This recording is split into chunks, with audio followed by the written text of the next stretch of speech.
Ici au golf Isabella, nous avons une gestion de l'eau raisonnée. Cette année a été très particulière, notamment avec les fortes précipitations qu'on a eues.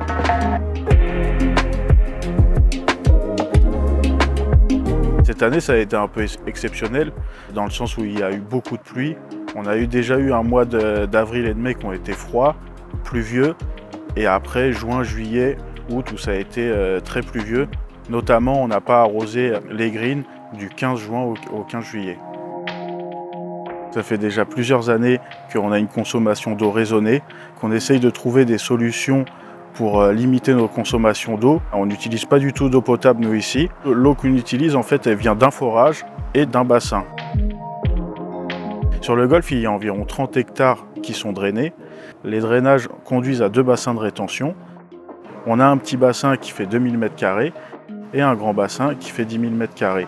Donc à ces 2 bassins de rétention, il y a un 3e bassin, d'où les pompes de la station de pompage viennent pomper pour envoyer sur le parcours. Et ce petit bassin est alimenté par le forage et par le grand bassin de 10 000 m².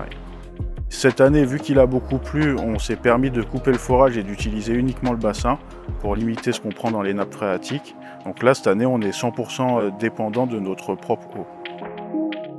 On a un outil qui nous sert à vérifier notre consommation d'eau. On relève nos compteurs, qu'ensuite on compile dans un tableau Excel et ensuite on analyse ces données pour en tirer la meilleure partie. Ce qui en ressort pour cette année, on a consommé beaucoup moins d'eau. Donc là, on est de l'ordre de 50% de consommation en moins. C'est sûr que c'est une année exceptionnelle. On revivra sûrement jamais ça. Une année normale, on laisse sécher nos fairways parce qu'on n'a pas les réserves suffisantes en eau pour tout arroser. Et les roughs sont totalement secs. On arrose seulement les greens, les avant-greens et les départs. Alors c'est vrai que la sécheresse ne plaît pas toujours aux joueurs. On essaie de leur expliquer que c'est l'avenir et que de toute façon maintenant on ne pourra plus arroser comme ça a pu être le cas par le passé. Le devoir d'information qu'on a vis-à-vis des membres et des joueurs est très important aujourd'hui.